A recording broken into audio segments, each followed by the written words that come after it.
التسريبات اللي بتطال، انا عايزه اوضح حاجه. يعني انا مش عايزه انه اللي بنتكلم عليهم دول انه يسيئوا للشباب الحقيقي اللي نزل في 25. لكن ايه رايك في فكره التسريبات وفكره المكالمات اللي بتطلع؟ شايفها ايه؟ حضرتك ايه اللي اخطا يحاسب، بس ده اسوأ حاجه ان احنا بنعمم.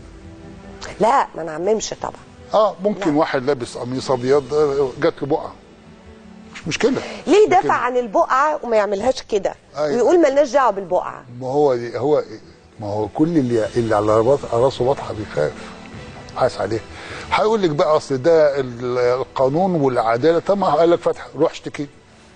يعني انا مش يعني لكن التسريبات مجموع الشباب، يعني احنا عندنا شباب استشهدوا وهو في 25 يناير وما بعدها، كانوا لله في لله كده عشان تبقى اي حاجه، ولا دول كانوا اساسا الحافز الداخلي جواهم انه مصرنا تبقى احسن؟